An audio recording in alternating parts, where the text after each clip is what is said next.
Hello everyone, Mike with Spray Jones. We're going to get into a very popular question that we see in the comments, which is, what conditions do you need to apply? So if you're going to be applying 2-pound foam or half-pound open cell foam, what conditions do the installers need, and what conditions should we have to get a proper installation? And we're going to answer that here today. But before we get into it, I just want to remind everybody that we've got a really good catalog of topics in the video section of the YouTube channel. I've created some playlists. Check them out. This is a good way to stay up to date on videos that you might have missed and questions that you already have that are already answered. All right. So the number one thing that we need, it's really summed up with warm and dry, and we can't have just one or the other. It can be dry but freezing cold and we can't install. It can be warm but not dry. So you have to have, I'm going to say you need to be in the 40 degree Fahrenheit plus 5 to get a decent installation. Now we've got cold temp foams. Most of the industry has cold temp foams that can go into the subs, into the 20 of Fahrenheit, into the below zero, freezing, let's just call it freezing, many degrees below the freezing point. The issue that I have with that is that although the chemistry is designed to do it, you run into all sorts of reversion problems where the foam wants to rise and then shrink back. And I think that we just need to do a very simple chemistry here, is that heat is required in order to make the blowing agent in the foam rise. So whether you are using a closed cell foam, that blowing agent is going to be some type of a freon, or if you're using open cell foam, it's going to be the water. And the water in the foam converts from a liquid state, solid state, or semi-solid liquid state, into a gaseous state. That's called a phase change, and that's what puffs the cells of your foam open. So if heat that is being used or should be used to cause the foam to rise and convert it into cellular format is being used to warm the substrate up, then you get a very dense plastic foam. And in some cases you get what's called reversion, where the spray foam insulation is just a hard truck box type coating on the surface of your concrete or your plywood or whatever you're trying to insulate, because it was too cold, it didn't rise, and it didn't make a proper cellular structure. Very, very common. So you want to get things to be above freezing. You want to get things into the 40s or the 50 degree Fahrenheit. I've had some people call and say to me, we're spraying in a crawl space. The crawl space is cold. What do?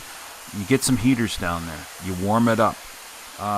You've got to have more than just the air temperature warm.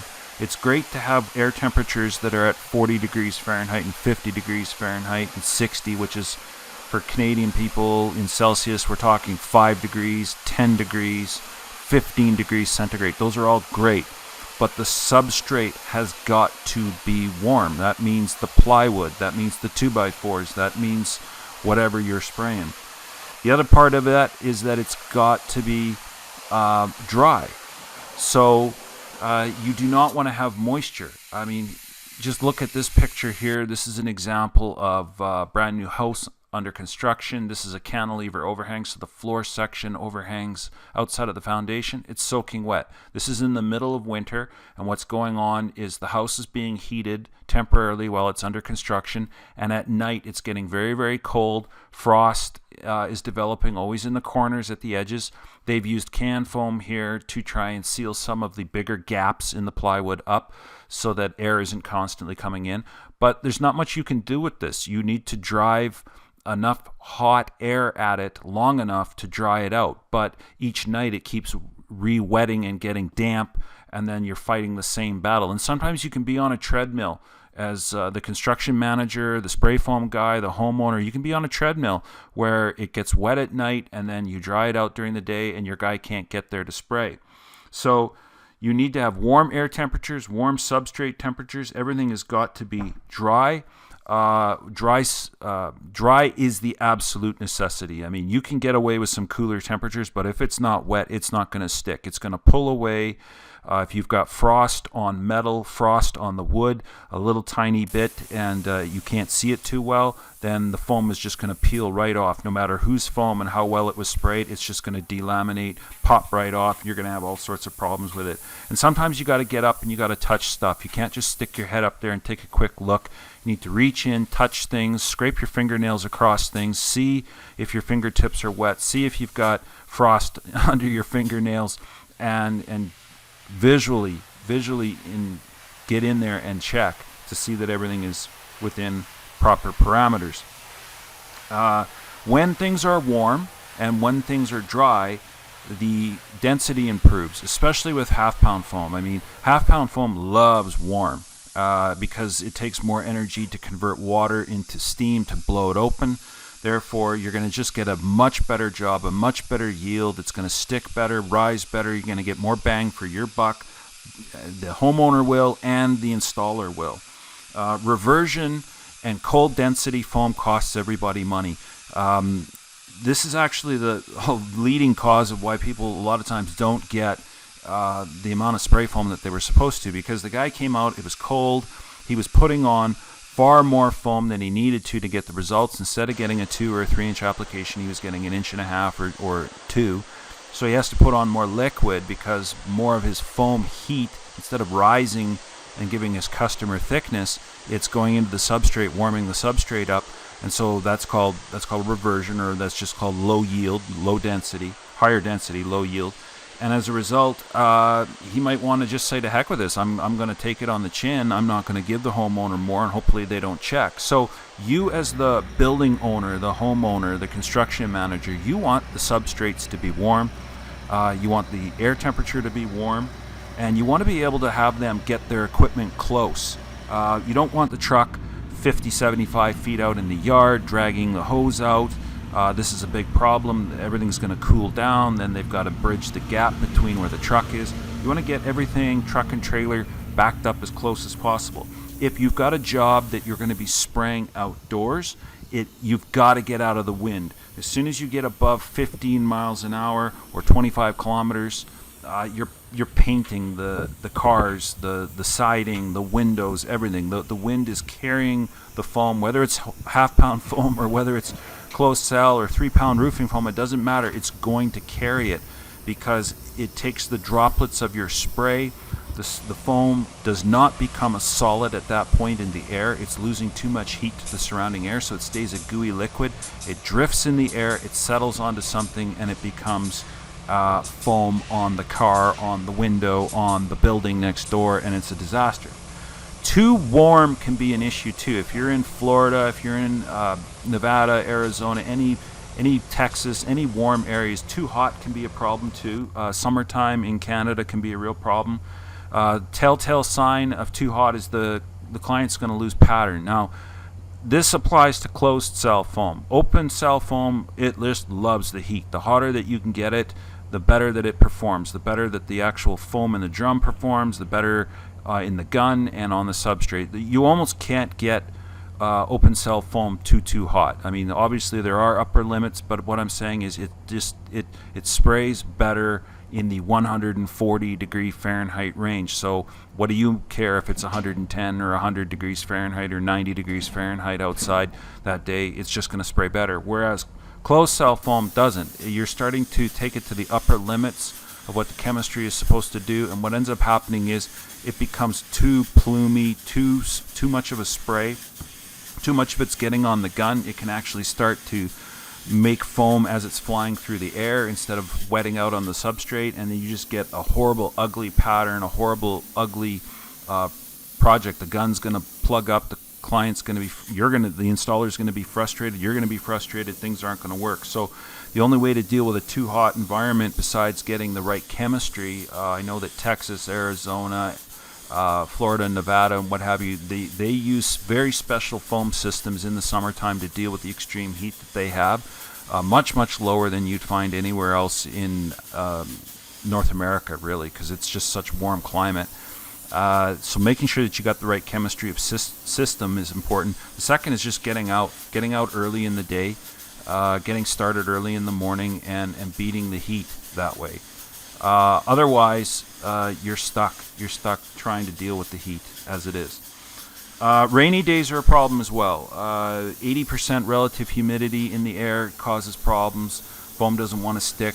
We've seen situations where we've been spraying in a shop.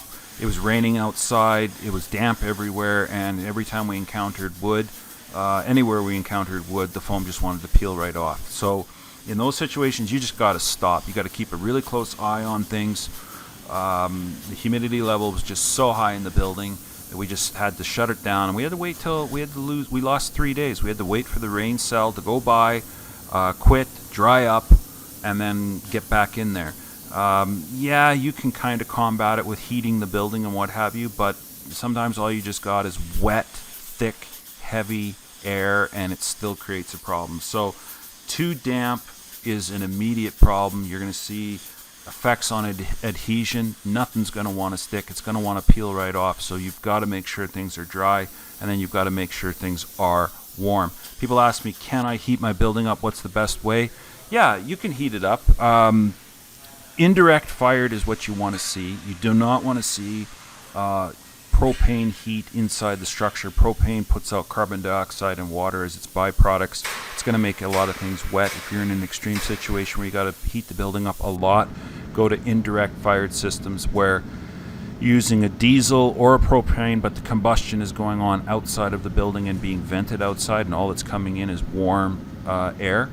And or go with say electric heaters or something like that, but it's a lot slower and it costs a whole lot more, and it's not quite as efficient. So if you cannot get the guy with the truck close, you can't get the substrates warmed up, you can't get the air temperature warmed up, and if you do, things are just getting damp and wet, especially on a metal building or old buildings that have a lot of heavy old fir siding and stuff like that. Sometimes they're very dense and they like to sweat up easier.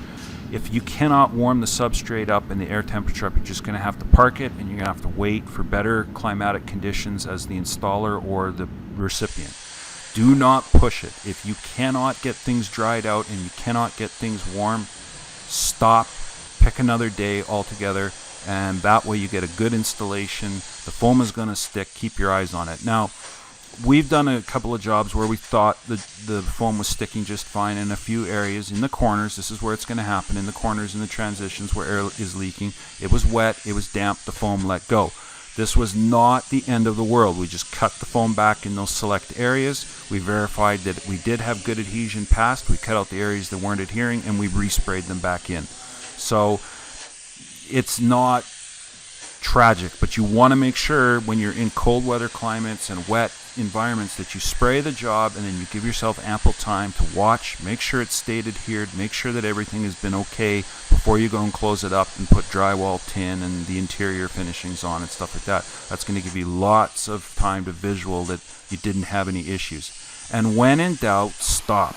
If you are concerned about adhesion on the studs or around metal or around transitions or in a cantilever or problematic areas, or this area you knew was cold, you knew it was damp, you just couldn't get it any warmer, well then keep an eye on it, and you may not be able to spray it. As I've said before, you might have to just wait and change, and there's different techniques. So I hope this helps somebody out, because if you're new to the spray foam industry, you can't go wrong with getting it warmed up. And if you are hiring a contractor, you should be taking every available tool in your disposal to get your building warmed up and dry, or else book them for better climatic conditions when it will be easy to achieve it. Follow the sun around on your building where the sun is shining on it, and you should have excellent adhesion and excellent results. So I hope this helps. Check out the YouTube channel, check out the other videos, click like, subscribe and share, comment on the video. We'll catch you on the next one.